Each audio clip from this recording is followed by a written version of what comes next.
So I'm back with receipts. So quickly, and these are things that I'll talk about more later on.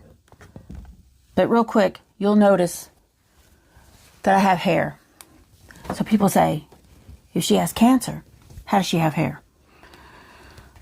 Because I know that they tell people, don't believe she lies about having cancer. She lies about her back surgery. She lies about having drop foot. She's just a lazy liar who won't work. Because there was a recent encounter with someone, and the first question was, does she have a job? Do you work? Because people think that police officers don't make any money, so this poor guy is working 3 jobs to keep up this sorry bitch. And people believe this because they look at me and think that I don't do anything. And I will briefly address the fact that when I sued my neighbor because he calls his geese and feeds geese on his property and was letting them come over here. And they've done this every year, but last year they did it en masse. And there was geese poop all over my driveway. And it was pretty nasty. And they harbor a lot of shit. I mean, look it up. A lot of bad stuff. So I had it pressure washed and I took him to court over it. So we're in court and he is stating his case and brings up the fact that he had a bout with melanoma. Okay. And looked at me. Okay. What do you want me to say? Oh, I have cancer, Judge. Of course I'm not going to say that. I guess he thought that maybe I would bring it up and then I would perjure myself in court or in court record because he doesn't believe it. But this is the narrative that will be painted about you. And they are there. These narcissistic abusers are there way before you are. Years, quite possibly, before you can even begin to tell your side of the story. So the neighbor was also enlisted to harass me.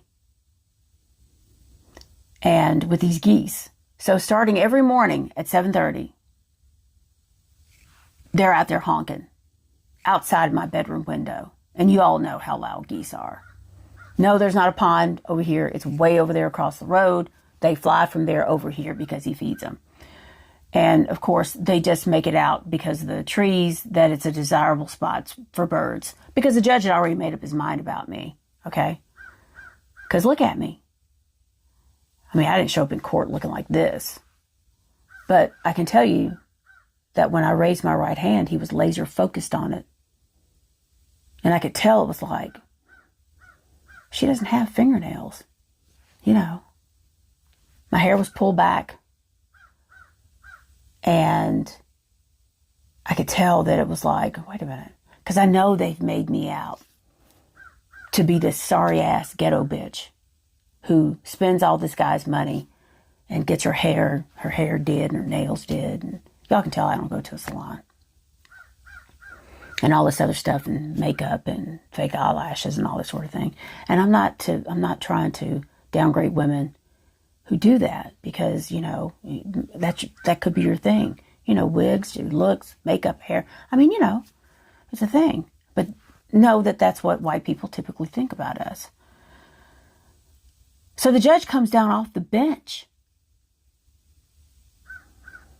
and to look at my laptop. And the excuse was, well, we'll all come down and gather around, look at it. We don't have to pass it around, try to find it. It's a trick I got from Atlanta. And I'm like, I don't know why I've never been in court in Atlanta. This is the first time I've been in court for myself. I've been in court before with my mom, regarding my nephew and his people. Won't get into that. And my niece and her mother. So, these custody type cases. So I'm like, okay. And, he walked up to me and the look that he gave me. I mean, he took in all of it. Like, is that her hair? Of course it's my hair. I'm not that girl. And you can listen to me and tell that I'm an educated, just everyday woman who just happened to marry a homicidal cop. So, anyway, back to the hair and the cancer and the back surgery and all those things. Because you need to understand who I am first. Because of all the rumors that have been spread about me. So, yes, I do have hair. I'm on targeted therapy. I never had to do chemo. And I think I discussed this in one of my other videos that were posted several weeks ago. I tested positive for a very rare mutation called ROS1. There's so few of us. I think there's only maybe another 2 or 3 in the state. I know one's in Savannah, one's in Atlanta. And they have a targeted therapy for that. So I have been NED, no evidence of disease. Keep that here. Because they don't call it remission. Cancer is so different now in a lot of different areas. And I had lung cancer. And no, I did not smoke. So we need to get away from that. There are more cases of non-smoking lung cancer now. And it's younger now. So get away from that. Go educate yourself, because I'm telling you, it's deadly because you don't have nerves in here to alert you to the fact that something's growing and pressing and in your lymph nodes and all the rest of that. I had a cough. That's what I had, was a cough. So anyway, targeted therapy, the side effects were pretty harsh with the one that I'm on. And now it's recognized to be one of the most harshest forms of therapy.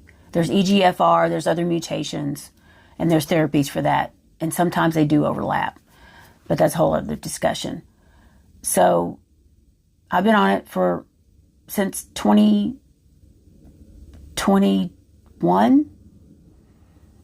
Surgery 2019 and diagnosis 2020. It moved to stage 4. And they don't give you, now they're starting to do more adjuvant therapy, which means that after you've had surgery, curative surgery, that they will give you this medication along with it to contain and help control the mutation. At the time, they didn't do that. So I was monitored in 2020, stage 4. I had a 3-centimeter mass that I think they missed on purpose because I pissed my oncologist off because I refused to do chemo. But that's neither here nor there. So my hair did thin out and it just relaxed it. I mean, it just went limp. And, it caused me to swell and my blood pressure would shoot up, although that was not a known side effect. But they just noted it because there were so few Black people on the medication and because of our blood pressure issues, because we lived in a fucked up world where microaggressions and all the other racist stuff happens to us. Of course we have high blood pressure. Think about it. Not because we just eaten the whole fucking pig. Think about it. So anyway, I digress.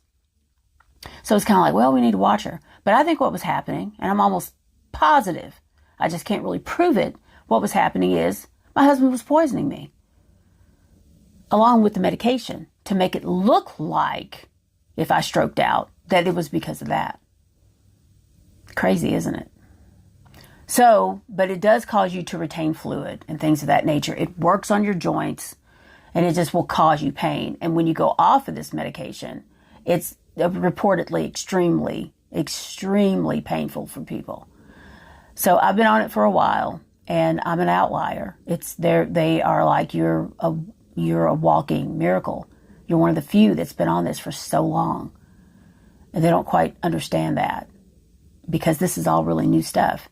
But I can tell you the reason why I had a complete response after about 8 months is because I wasn't supposed to be sick in the first place. That's why it worked so well for me. Mine was induced probably by arsenic or some other substance. I have to say allegedly and supposedly. So therefore I can't readily prove it. But I will tell you that 2 cats had cancer at the same time I did. One had gastro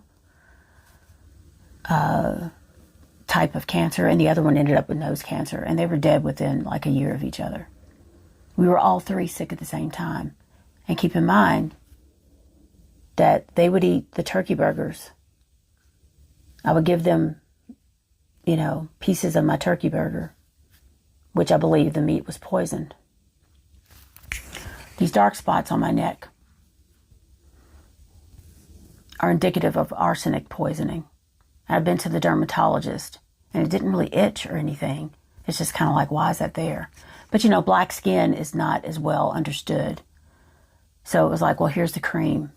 And later on, I learned that and I put makeup on it. And at one time, it was a lot worse, that it could be indicative of arsenic poisoning. And I'll go into that later on. But that's the reason why I have hair, and I still look relatively healthy, because my cancer is not, quote, active right now. But I'm on targeted therapy because of it. And the back surgery. I had back surgery because my back was getting progressively worse. I'd had problems with it for years. And I think along with the medication, that was kind of like the final straw. And quite possibly the arsenic too. Caused me some problems because it damages your nerves. So, try to turn around and show you these scars.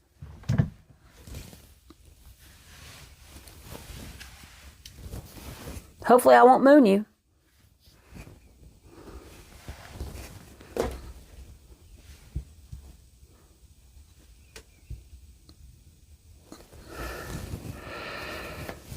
So,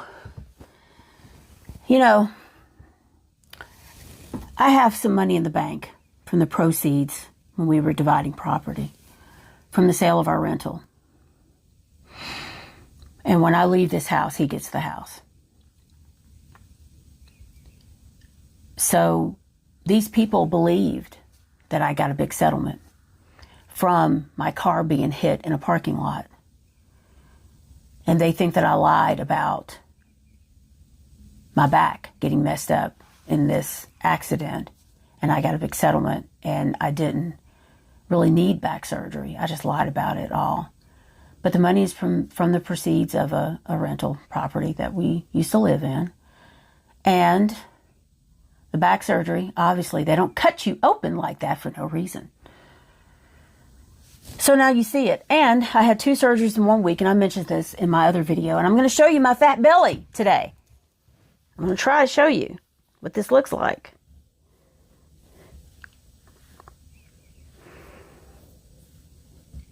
Hopefully you can see that. That's just part of the scar. So what happened was my back was so messed up that I ended up with 2 surgeries in 1 week. It wasn't planned. So they went in through the front first, and people think, why do they do that? But it's actually, if you do the research on it, and if they go in through the front, it really gives them a wide open field of your spine versus going through all of this other gristle in the back. Look it up. So I was not in the car when it was hit. There's a witness to that fact who stayed. She came to the store and got me. Somebody hit your car. She stayed, talked to the police officer who did the report. I was not in the car. So I get the car fixed. And then sometime later, these people, this private investigator and his people, hit the car in the same spot. And I want you to keep in mind that this car is 20 years old now. I drive a 20-year-old car that needs paint. It's his old Dodge Magnum, 2005. I like the car. I can get a lot of stuff in it. I like driving it. It's okay. And I also have a truck that I had bought before we met, or when we first met. And I was paying for my own truck and pretty much paid it off. And then we kind of rolled it into a loan. And then, I had about 6 or 8 months left on it. But basically, I bought my own vehicle. And that's all I've ever gotten out of this marriage.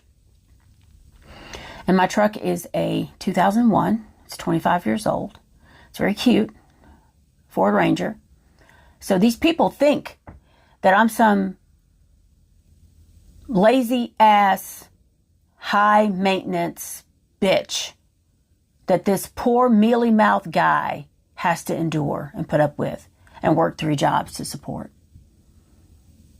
And that's all I'm going to say about that, because I just wanted to show you these receipts. And I'm going to go tie my hair back because it's hot. It's pretty warm here today. And I'll be back with receipts from my complaint, their response from the city of Atlanta when I filed a complaint against him with the Office of Professional Standards, and what I told them had happened and had been happening. So stay tuned.